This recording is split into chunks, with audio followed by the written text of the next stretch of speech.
used to be a photojournalist.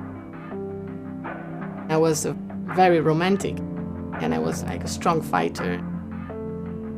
You can use a camera to tell real big truths and incredible lies. And the click is the same. We pretend to tell the truth when we don't even agree about what the truth is. So I just lost this romantic approach to photojournalism. I feel lucky I had this moment, because otherwise I would have nothing to react against. I prefer to create reality. I feel more comfortable than expect something from reality. I decided to give myself a free year. Let's pretend I can do what I want and it's going to be successful. And this same month, I found the story of the Afronauts.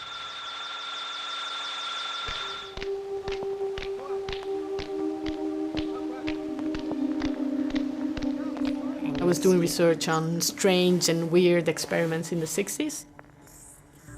And the first one on the list was the Zambian space program. Could you tell me where your rocket is? Yes, this is the rocket launching site, and my rocket is just here. To most Zambians, these people are just a bunch of crackpots. And from what I have seen today, I'm inclined to agree. It's a story that is true, but unbelievable. And why it is unbelievable is saying a lot about our prejudices. I mean, if it was an American space program or a German space program, it would be like, oh, look. I mean, people would tend to believe that. But as it is African, it's like, no, it's impossible.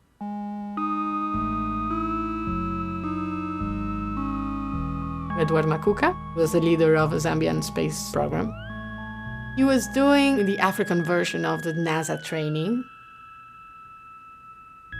putting these astronauts in a tin barrel and pushing that down a hill, so they had this non-gravity feeling.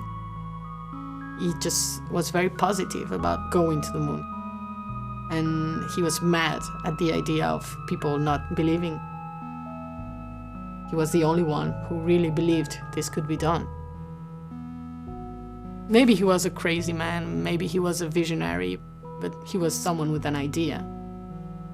But he was in Africa, and maybe his dream was too big for him and for the continent. It's normal that he had this dream.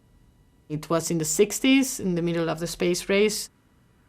It was the greatest achievement you can do as a country in that time. The idea was to go to the moon and then to Mars, like stop in the moon for get something and then go to Mars with a catapult system.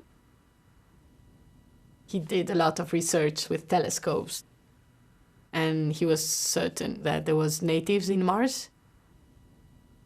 He was training 10 men, 1 woman, a 16-year-old, and with the cats there is a big debate there. Some versions say there were 2 cats, other versions said 10 cats. I say 2 cats, because if you see the rocket, there's no way you can actually put more than 2 cats there. It's really small. Edward Makuka was complaining that there was too much lovemaking and too little studying. The girl got pregnant from one of the astronauts, and it was the end of the Zambian space program. I think the people that designed aliens were very inspired by elephants. The elephant is the African cliche, even if it's an Indian elephant that I'm using, and there's a lot of people pointing that, no, it's an Indian elephant. Say, okay, but that's an astronaut.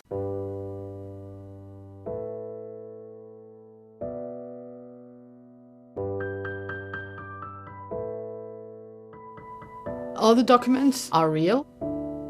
I just typed them again in an old typewriter to give them this vintage look. The book is something you can use, you can touch, you can smell. And I really wanted to have this direct experience with the story. There was a group of Africans having a mud bath. And I say, hey, you're Afronauts and you don't know it. So I just asked them if I could take pictures of them. I turned them into Afronauts. I took an image of something floating on a lake. There was no wind and nothing, so the water was completely quiet. And I realized that if you turned it upside down, that it could actually be a flying saucer. I tried to reproduce the images he imagined. Maybe one or two wearing it and two holding it. It has to look like relaxed and casual. I finally found a way of working that I feel very comfortable. So I can do what I want. I don't have to be a photojournalist anymore. When I'm playing with photography, I always say it. Don't look at me. Don't look at the camera. Turn around. I'd work like a movie maker, like doing a storyboard. And every image that I was planning to shoot, I go before and find the locations. Just need the person to be there, like, do like that. And it's 5 minutes and we're gone. Because I know exactly what I want. It's getting harder and harder to publish your stories in magazines. I love the experience of self-publishing. Nobody was telling me what to do and how to do things.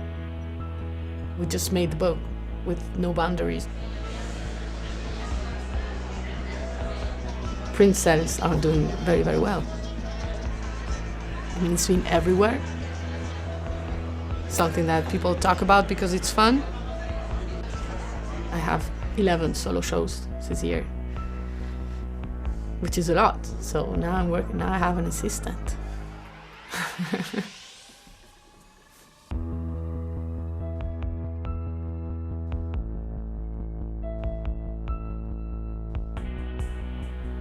I mean, the first time I've been successful, really successful, is the only time I've been really honest. It was just like, be myself, do things exactly how I think they should be done, just like build my ideal world. I cannot imagine more good things happening around a project. I have the feeling that I did a movie about cats and posted it on YouTube and they gave me an Oscar. That's a feeling I got. So.